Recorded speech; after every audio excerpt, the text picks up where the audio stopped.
Hi there, welcome back to the Messy Cook. As you can see today I'm working with onions. So I'm going to be doing, this is just a little bit over 4 pounds of onions. These are sweet Vidalia onions, so a sweet onion you can use for this recipe. And what I'm making is a sweet onion jam. I'm going to preserve this, so it's going to be water bathed. I find that by soaking these onions ahead of time in some water helps loosen those skins off so they come off nice and easy. As you can see, they just pull right off there. I'm going to process these, and basically what I'm doing is take the tops and bottoms off, peel them, and I'm going to cut them in half. And I'm going to let them soak in the water for just a little bit longer to help get rid of a few of those oils that makes your eyes water when you cut them. And we're going to get those sliced. The next part, I'll show you the rest of the ingredients we're doing for the recipe. This is a pretty simple recipe. So I've taken some rosemary and some thyme out of the garden. Now the recipe calls for marjoram, which I don't have. So if you have that, you can use it. If not, it did specify you can use a mixture of these. We're going to use balsamic vinegar, a little bit of extra virgin olive oil, some salt, some black pepper, and we're going to be using some just regular granulated white sugar, which I haven't actually pulled out yet. But yeah, so it's like 5 or 6 ingredients. It's a pretty simple recipe. We're going to cook it down. It's a little bit of time to do this recipe, but honestly, it's totally worth it. So this is the recipe I have online here, and I'll see if I can, I've got it from online. If I can find it again, I'll link it, and if not, I'll rewrite it and put it in the recipe. So I'll make sure that that's at the end of the video. So let me get this set up here, and we're going to get started with the onions and the prep for those. Okay, so basically what I'm going to do with these onions is I'm going to cut the bottom here, just cut that little bottom part off. I don't want to cut it all the way. I'm going to go through, I'm going to cut the top off. And there we go. Oops, there we go. And I just want to pull off that outer layer of skin, that yucky skin there. And that's basically it. I'm going to put this back in the water. I like to get that little, you know, papery skin off as well. So I'm going to put that back in the water, and I'm just going to continue to do that with all of these onions. When I'm done, I'll drain the water, then I'm going to cut the onions in half, and we're going to go from there. Now this one has a bit of a yucky spot, so we just want to make sure that if we have any yucky spots, we just want to make sure we don't have those. You don't want any bad pieces in your jam. And again, this one here has a little bit, so we're just going to chop that off. So let me go through, we're going to get all these done. I'll get them a good wash, we'll soak them in some water, and we'll get to the next step. All right, so I've finished peeling these, and what I'm going to do is I'm literally just going to cut them in half, and I'm going to pop them back in the water. What that's going to do is going to take a little bit of those oils away, because again, when you cut them, when you're slicing them, now there's a couple options you can use for slicing them. You can use a mandolin if you have one. If you do, be very careful you don't chop the ends of your fingers off. I'm not a huge fan of mandolins because I always have an issue with them. And I can't quite get the cut that I want, so I'm probably just going to slice these by hand. But you can use a mandolin if you like. You're going to get a decently thin slice, and otherwise just slice with a knife. So I'm going to finish cutting these, and like I said, putting them in the water like this will release a few of the oils, so you won't have such teary eyes when you slice your onions. And then what I'm going to do is I'm going to move them to a bowl in just a moment, and I'll get to slicing these up, and I'll show you the thickness that you want. I think these are all cut in half now. Let's see. Looks like it. So I'm just going to leave those to soak for the moment, and I'm going to move over here and we'll get these slicing up. All right, so just about to do these. Now the recipe that we're calling for here, like I'm doing just one of these. So if I really like this, I might change it into a onion bacon jam the next time I do it. And I'm hoping that I like it as much as I'm hoping I'm going to. So this calls for 4 tablespoons of extra virgin olive oil. This is a 1/4 cup measure. So 4 tablespoons equals 1/4 cup. So I want to get this in the bottom of the heavy bottomed pot that I'm going to be frying these up in. So what we're going to do is kind of saute them down. So I'm going to put about half that oil in the bottom. There we go, just so it'll be, more evenly coated when we're actually doing them. So I'm going to take a few of these onions out of here, place them face down. There we go. I'll do a few at a time, and basically all I'm going to do is I'm just going to slice these nice and thin. I'll show you once I've done this one how thin I've got them. Now if you get to the end and you find that's a little bit hard, just flip it to its side. There, hopefully that's it. So this is, compared to my finger, you can see the width. So you just want to slice them. So we're just going to slice all of these onions up. I'm going to add them to that pot. And this whole sink full, and again, that's about 4 pounds of sweet yellow onions. So you can use Vidalias, you can use whatever sweet onion works for you.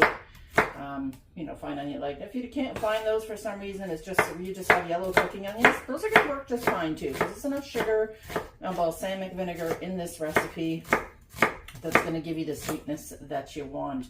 And these generally, as you cook down, you know, yellow onions, any onion really has a fair amount of natural sugars in them, and that's why they brown down to that caramelized. That when you do a caramelized onion, it gets a cut of that brown.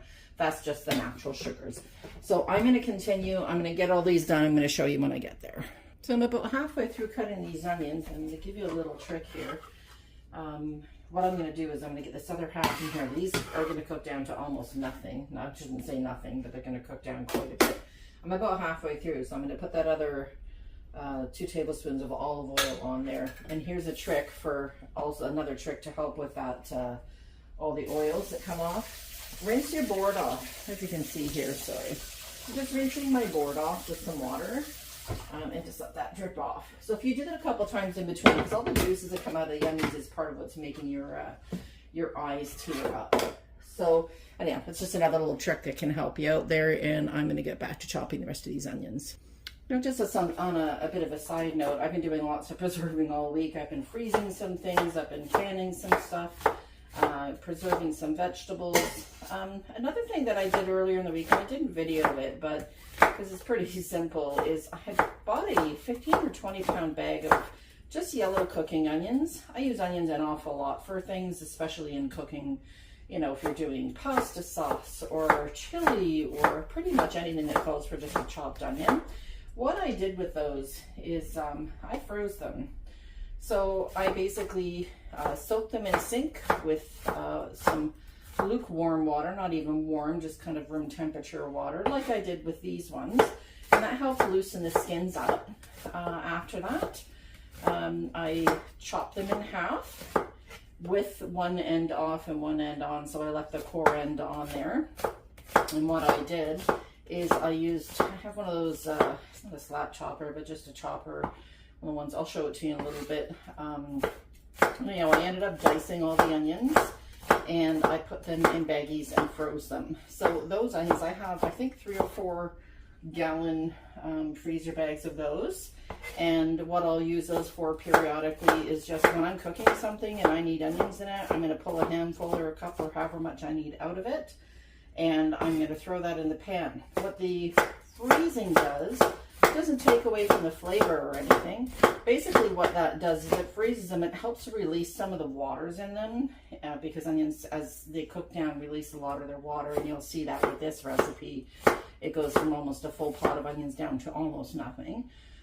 When you freeze them, and you could do that ahead of time for this recipe too, if you came across a really good deal for Vidalia onions or some sort of a sweet onion, or any onion for that matter, you could just slice them all ahead of time and freeze them in baggies, and then measure how much you need, and use them from frozen. They cook down faster, so that's the nice thing about having frozen onions. You know, you want to caramelize an onion, and you're caramel cooking for 45 minutes or however long it's going to be, especially if you have a big amount like this recipe calls for. And having them frozen cuts the time almost in half. I didn't have these Vidalias in time to do that and freeze them. I mean, I suppose I could have done them last night, but I just wanted to show you from fresh. But that's a little trick. So if you wanted to do that, just throw those onions. They don't stick together like, you know, other fruits, peaches or whatever, when you freeze them. And you could just, you don't have to flash freeze them on a pan. You just throw them all in a bag. And you give the bag a little bang before you're going to cut out whatever you need, or take out whatever you need. And they loosen up really, really easily. So anyhow, that's a little something in between. And yeah, so let me finish. I have just a couple more onions here, and then we're going to get to the next step. Okay, so I've got the onions all set here. It says turn them on a medium heat. So I'm going to put these on a medium heat, and I'm just going to get them all stirred through. As we go, the little slices will all break up, and we're going to get individual pieces. As you can see, that's already happening here. So what we're going to do is these have to cook for about 45 minutes. I'm just going to turn on my overhead light so we can see a little bit better there, because it's a crappy rainy day out today. And honestly, this is probably a good day to be doing it since there's nothing to be doing outside. It's just pouring here in Southern Ontario. So I'm going to cook these over medium heat. We're going to get them to a golden brown. So I'm going to check in periodically and show you our progress. I'm going to put a timer on for 45 minutes just to see if that's about the time that we need. And in the meantime, what I'm going to do is I want to get the other ingredients for our recipe all set up. So we'll get back to these onions in a little while. All right, so I'm going to gather together the other ingredients so we have everything ready. So this calls for, so we got our 4 pounds of yellow onions, sorry, sweet yellow onions that we are cooking down now. This calls for 4 tablespoons of olive oil, which are in the onions, so that's fine. 1.5 cups of granulated sugar. So that's just good old plain white sugar. Use whatever you have. If you use organic cane sugar, that's fine. Otherwise, a little white sugar is good. And that's one. Make sure I don't have it over. That's a tiny. Oh no, that's exactly 1.5 cups. So I'm going to put that in a bowl over here. This also calls for balsamic vinegar. So 1.5 cups of balsamic vinegar. It's not a vinegar I use a lot, so sometimes it separates a little bit. So I'm going to give it a shake, and I'm going to pour my vinegar through a strainer. Just using Bertolli balsamic vinegar. It's just a basic vinegar. So I'm going to give this a shake. It's been sitting for a while. I notice sometimes if I don't use it for a while and then I go to add it to dressing, sometimes there's some flakes because it settles at the bottom, but that's okay. So let's just, it's going to take a moment to pour out. We want 1.5 cups of that, and I'll show you what I mean by the sediment, if it even comes out. It is a little bit, it's not a super old bottle, but I've had it for a while, so hopefully I have enough here. We're almost at 1.5 cups. Let me just turn that a little bit more. Sorry, this is taking so long.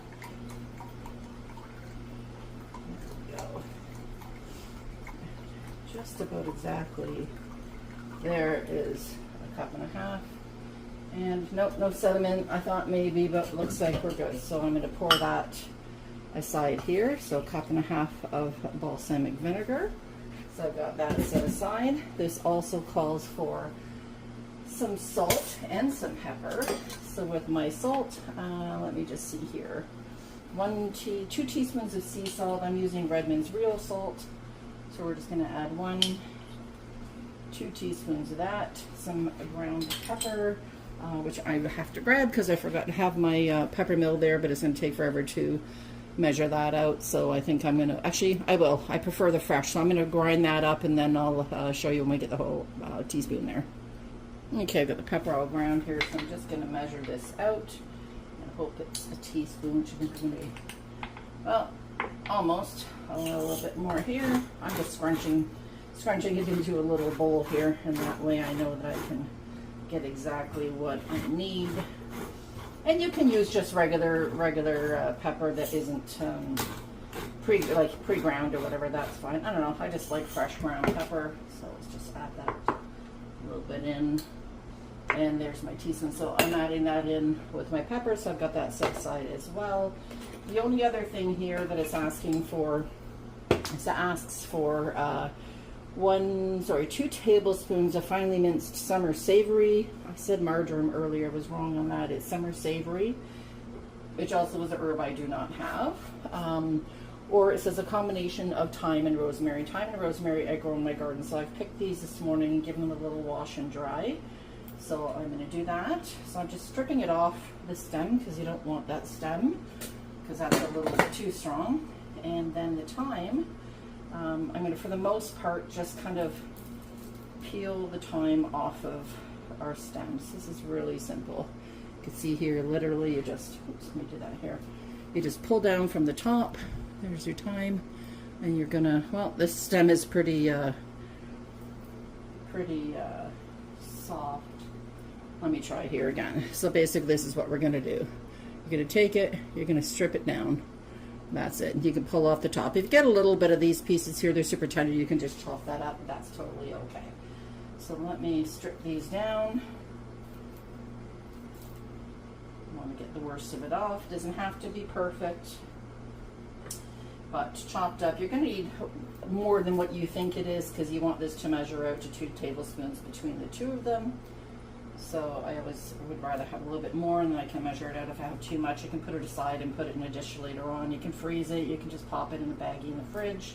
Stays pretty fresh pretty quickly. Or, sorry, I should say for a while. So let's see here. A little bit more. You can take a big stem as well. You see a big stem here. I'm just going to strip that down and pull it off. Drop what I have. Pull again. Pull again. Really easy. And like I said, if you have some of these little stems in there and you can't, it's too easy, you keep breaking when you try to peel the little leaves off of it, don't worry about it. Those are not going to hurt. It's just more flavor. You don't want the hard stalky stems, you just want the nice tender green stems if you're going to have any in there at all. There we go. Pull it off. That's pretty much it. I'm going to get rid of all this yucky stems that we're not going to use. I'll have more of a mess to clean up here later, but that's okay. Good enough for now. Don't know why I have a straw there. Okay, so what we're going to do is I'm going to chop all of this up, and we're going to do a fine chop. We don't want big chunks. So literally just chop through, like so. You want everything diced nice and small, and you're going to want 2 tablespoons of this. Now, this asks for, it doesn't specify fresh or dried, so I'm using fresh and hoping that this is going to be enough. If you use dried, honestly, I would probably do 1 tablespoon for the whole recipe because it does kind of, I don't know, reconstitute, I guess, when it comes in liquids or anything moist. So let's measure this out. I want to have 2 tablespoons. That's my tablespoon measure there. There's 1 tablespoon there. And I think that's going to be just about perfect. If I need more, I can run out in the rain and I can grab that. But I think that this is going to be just about perfect. So I've got that measured aside. So I'm going to keep those ingredients to the side. I'm going to check on my onions. Let's go over there and see those now. It's been about 12 minutes maybe for the onions, and they're starting to cook down a little bit. This oven mitt here because this pan is a little warm, and they're going to just continue to cook down. When you cook these, make sure you have a big pot that's going to handle it. Then again, like I said, it's going to cook down as you go, and we're just going to keep cooking these down. It says about 45 minutes, and from what I'm seeing here, I think that timeline's pretty darn good. So again, this is just the onions and the olive oil, and I'm just going to keep cooking at these. When they get to the point where we want them to start adding in the extra ingredients, we're going to come back at that point and we'll get the next step started. In the meantime, right here you can see I have a pot of water on boiling. That's going to be for canning because I do want to preserve these, and this is a water bath can. This is not a pressure cooking. You don't have to can these. You can just put them in jars yourself. You can freeze it. That'll preserve it as well once they're in the jars. Or you can keep one in the refrigerator. My recommendation would be keep in what you're going to use and put the rest in little jars in the freezer if you don't want to do canning or whatnot. So there's always options. You don't always have to do the canning option that I do. I just do because it's easier than taking up tons of freezer space. But you do you, and that's fine. So we're going to come back when these are brown to the point where I want them, and I'll show you the next steps. I also just wanted to note that while these are cooking down, and they're doing really well, this has been about 20 minutes now. A good thing, like I said, put your water on and get that simmering for if you decide to actually can these and preserve them. Otherwise, it's a great time to wash and sterilize your jars and get them ready. I don't know how much this is going to make, as the recipe didn't say. I'm going to do some 125 ml jars. Just for easy, like, charcuterie board. I'm also hopefully going to do a couple of 250 ml jars just for, like, you know, burgers and whatnot, which is what we plan on having this with tonight. So get those jars washed up while these are sauteing. and you're getting them to the brown color you want. Okay, and we'll see you in a little while. I'm going to show you the stages as we go. This has been about, let me see, about 25 minutes they've been cooking, and you can see the bottom here, there's a lot of liquid. That's just the water coming out of the onions. This is what helps soften them. So this is what you're seeing at the 25-minute mark, is they're quite soft, pliable. So we're just going to keep cooking. This has got another 20 minutes, I think, to go. Then we're going to add in sugar and balsamic. I'm going to cook it down for another 45 minutes. So there's a lot of cooking down in this, but it's going to be worth every single minute because I've had this jam other places and it is absolutely delicious. So I'm just going to keep stirring this periodically. Again, medium heat for 45 minutes, and we'll come back when we're going to add the other ingredients in. Okay, so the 45 minutes are up, and you can see that these have browned up a bit. I switched to a shorter pot so you can just see this a little bit better. It's harder to see in a deeper pot. So at this point, what we want to do is we want to add in the 1.5 cups of sugar. So I'm just going to sprinkle that around there. 1.5 cups of sugar and 1.5 cups of balsamic vinegar. We're just going to pour that whole 1.5 cups. That's a lot, but this is all going to cook down, and this is going to come to a bit of a jammy texture. So what we want to do is we want to stir this all in. We're going to keep it on medium heat. And we're going to cook this, it says, for about 45 minutes. So what we're looking for is for all that sugar to dissolve. We want all that balsamic vinegar is going to cook down a little bit, and we're going to get a jammy texture. Right now it's pretty liquidy. If you see, it's just kind of pouring through there. So we're going to keep an eye on this, check it every couple of minutes. You don't want to leave it too much, because if you do, it'll burn, and we don't want that. That's a lot of work to lose. So I'm just going to keep cooking this. When it comes to a simmer, I'll probably turn it down a little bit and just continue to simmer it. I'm going to put the timer on for 45 minutes, and we'll check in once periodically. Just want to show you about the 20-minute mark.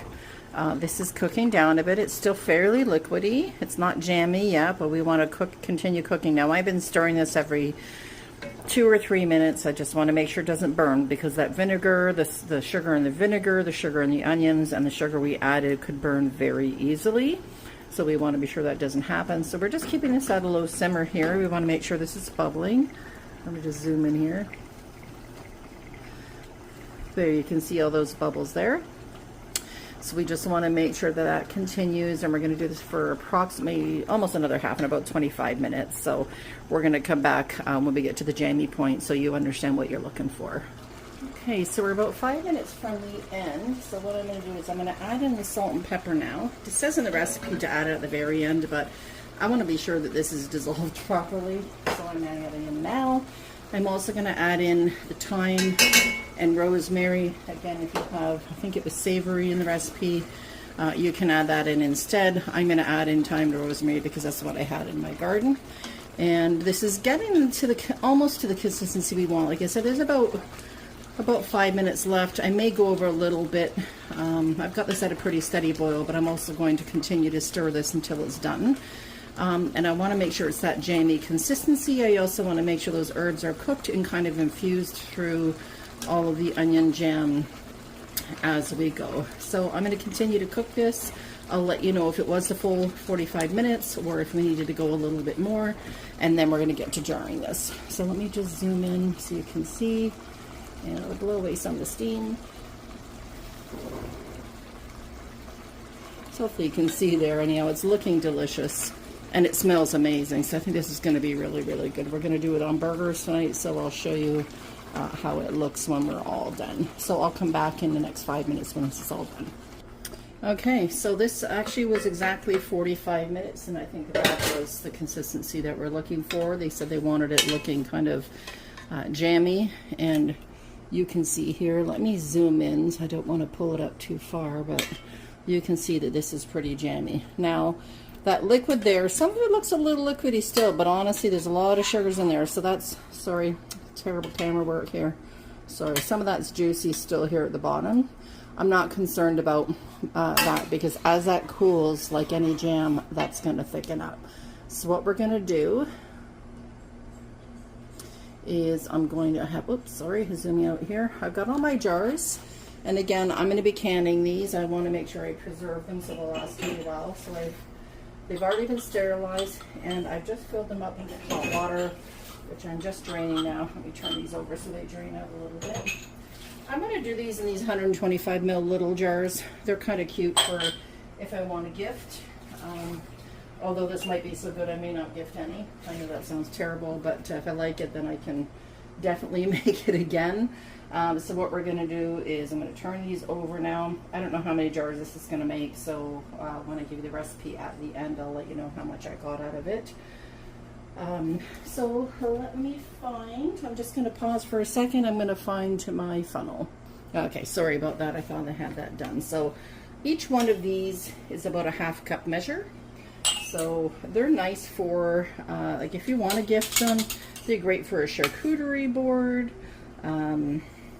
something like that. Or if you just don't, you know, you think, oh, I'm not going to eat a lot of it all at one time. So this is really hot, so just be careful now. You want this to be just about, half a centimeter or so from the lid. So that's what I'm going to do to be safe. I'd rather be a little bit under than a little bit over. And I'm just spooning this in. And we'll go along and see how many I have. So I'm going to get this done and we'll come back and show you how many I have. Okay, so I've got this all in the jars. I'm going to do a regular vinegar trick. And again, squeeze that vinegar out. You don't want a bunch of vinegar in your product, although this does have vinegar, so if a little bit gets in there, it's not a big deal. You want to wipe those rims. If you're not comfortable using vinegar, just use hot water, just to make sure the rim is completely clean. And we're just going to finger tight those lids. Now this one is only about a half a jar, so I'm just going to pop that one in the refrigerator, and that's going to be one we're going to use tonight. I'm not going to process this one because we're going to eat it, and as long as it's in the refrigerator, it's going to be fine. So again, so basically if you're going to do this recipe, you're going to get about, if you did all small jars, all the 125 ml jars, you're going to get 8 125 milliliter jars, or you would get 4 of the 250 milliliter jars. So it is nice just to do them in the small ones, because really you're not going to eat a lot all at one time. So I'm going to continue wiping with the vinegar. Again, I like to wipe, I'm going to show you, and I like to wipe all the way around the sides, not just the top, but all the way around, it's really hot, around the sides as well. So we want to make sure we have a clean seal. The silicone here, if you get any food on that rim that clicks between the silicone and the rim, it's not going to seal properly. And then you've not wasted your time, but if you didn't realize and it didn't seal properly, even sometimes that button pops down, you know, you can't be 100% sure. So be 100% sure that you're cleaning those off. So I'm going to finish cleaning these and I'm going to get them ready for the canner. Okay, so these are all done, and I just want to show you, this was the cloth that I had the vinegar on, so you can see how important it is to wipe those rims, because that came off of all the rims. So this is going to be sure that I end up with a seal that's good for my jars. Oops. Okay, so I'm going to put all these jars in here. So I have the one big one. We want to make sure that these are covered in water, and they should be by the time we get them all in. And we want to bring them to a boil, and we're going to boil these for 10 minutes for our water bath. So we'll get these in, I'll get them boiling, and we'll come back when those 10 minutes are up. Alright, so see how those are all covered in water? That's what we're looking for. So we'll bring this to a boil. It should take just a couple more minutes, as I was heating the water up earlier. As soon as it hits the rolling boil, put your timer on for 10 minutes. When the timer goes off after 10 minutes, we're going to turn off and leave them for 5 minutes in the canner. And then we take them out. Now, if you decide you don't want to leave them in the canner, you can absolutely just cool these to room temperature and then put them in the freezer. When you cool them to room temperature, even if that jar lid seals, it is not safe. So it's not safe to put on your shelf. You have to put these in the fridge or the freezer. So we'll come back when these are all done, and I'll show you the finished product. All right, so the timer's gone off on these, so I've taken one out, and I'm just getting the smaller ones out now. They went for 10 minutes. And I let them sit for 5 after that. So I'm just kind of pouring a little bit of the water off the top. So we just want to set these to cool. They're going to get more jammy as they cool. And when you leave them for 24 hours, you just want to make sure those lids are popped down. Remember, I showed you that on previous videos. And I'll show you one more time here. If you look on the top, let's get close here. If you look on the top of the jar, let's see if I can get an angle where you can see, yeah, there's a little bubble at the top there. You want to make sure that that little bubble that is popped up, you want to make sure it's concave, so you want to make sure it's dipped in like a cup or a bowl. It's not going to be super dipped in, but that's what you're looking for. So I'm just going to get a little close-up picture here for you and show you how we serve it. Doesn't look too fancy right now because it's real dark, but that's okay. It's supposed to be dark. And in a little while of that other jar that I had, that had half a jar, I'm going to have some with some goat cheese and crackers, I think, and I'll show you what it looks like. We'll see you soon. All right, so I got my lunch all put out here, and I just want to show you what this onion jam looks like. So you get a nice close-up of it. So it's just a lovely kind of, I don't want to say stringy because that kind of gives you the wrong idea. This is a lovely, jammy sort of texture. I'm eating it still slightly warm because honestly I'm hungry and I can't wait. So I'm just going to try this on, I'm just going to use a little bit. I'm using goat cheese. You can use cream cheese, goat cheese. You can eat this on whatever you want. I'm doing burgers tonight. I'll probably have it on a burger as well. So I like a little bit of goat cheese. I'm going to put just a touch of that jam on there. I don't think I really need much. And you can see here the onions down the side of it. So that's what I mean by, I don't know, it's not stringy, but it's not stringy. These are soft and gooey. So I'm just going to try this. Oh my gosh. You know, that's so good.